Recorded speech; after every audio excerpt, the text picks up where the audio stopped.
NSA whistleblower Edward Snowden revealed to the world that the NSA was spying on every single American, archiving trillions of phone calls and emails, all in the name of protecting us from Islamic terrorists. Snowden pilfered over 50,000 documents while working for the NSA's private spy agency, Booz Allen Hamilton, a multinational corporation that operates in the shadows.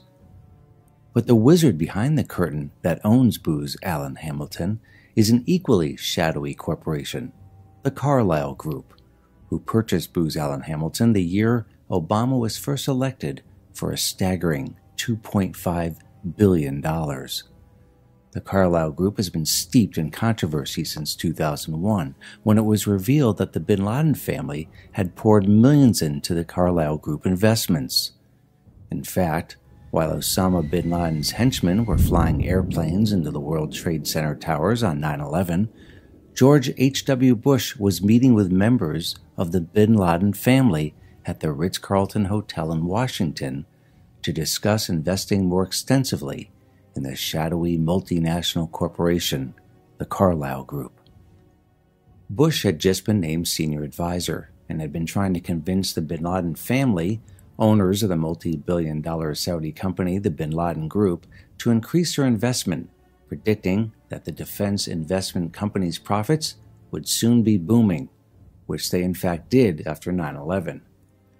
After the dust settled on 9/11, up to 24 bin Laden family members were quietly flown out of the country to Saudi Arabia, but not until they increased their stake in the Carlyle Group. Despite this controversy and an endless amount of other controversies over the years, the Carlyle Group has remained unscathed due to having a who's who of men in high places on their payroll. This doesn't include the fact that the Carlyle Group's Booz Allen Hamilton is gorged with thousands of former NSA agents. But the Carlyle Group owns another company that has been in the news lately, or rather is behind the news. One of the oddities of the missing Malaysian Airlines Flight 370 is that of the 239 passengers aboard, a staggering 20 passengers worked for Freescale Semiconductor, which, you guessed it, is owned in large part by the Carlyle Group. It has been reported that the Freescale Semiconductor employees were on their way to a conference in China, with the company portrayed as a medium-sized Austin, Texas-based company with a small footprint in the semiconductor industry. In fact, the Carlyle Group and a handful of other mega investors purchased Freescale Semiconductor in 2006 for a staggering $17.6 billion. The media has not only portrayed Freescale Semiconductor as a non-entity, but the Freescale employees on board Flight 370 as low-level workers on their way to a routine conference in China. However, 4 of the employees on Flight 370, according to Austin, Texas-based IntelliHub investigative reporter Shepard Ambella, were high-level engineers that were majority owners of several semiconductor patents shared with Freescale Semiconductor, worth billions.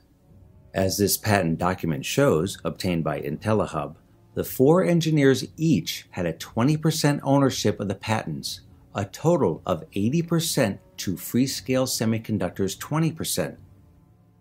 That shockingly, the patent was filed on March 11, 2014, 4 days after the plane disappeared.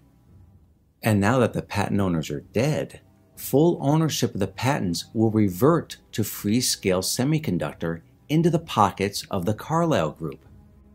Edward Snowden revealed that he could wiretap anyone in the world from his Hawaiian outpost at Booz Allen Hamilton, that he and the thousands of other NSA contractors worldwide had access to the whole gamut of the NSA's surveillance apparatus. He could tap into every cell phone, every flight communication worldwide, every spy satellite. Are we to believe the NSA's private surveillance army, run by the Carlyle Group, has no information on Flight 370? Day by day, the story changes. Flight 370 crashed in the South China Sea. 2 Iranians using stolen passports hijacked the plane and flew it to Iran to use it as a weapon against Israel. It was flying extremely low to avoid radar. 1 week ago, the story was that the pilot, Zahari Ahmad Shah, was a political zealot flying to meet up with the Taliban in Afghanistan. Now the story is that the plane is at the bottom of the Indian Ocean off the coast of Australia, in which the crazed pilot was out of his mind because of a torrid love affair, that he flew the plane for 7 hours in the opposite direction of the intended route, detected by no one, including the nearby U.S. naval base on Diego Garcia, in order to kill himself and the 239 passengers on board. It's like Lee Harvey Oswald all over again. Instead, this time, it isn't a crazed gunman acting alone, but a crazed pilot. Is this all a conspiracy theory? That the Carlyle Group got rid of a plane in order to reap billions in profits on semiconductor patents? That their tentacles that reach into every aspect of the military-industrial complex, and the media created a fantasy of a crazed pilot dumping his plane into the Indian Ocean? Perhaps. Perhaps not.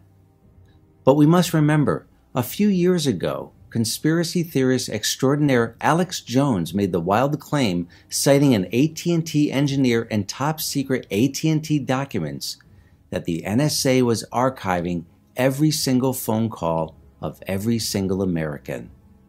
Who's the conspiracy theorist now?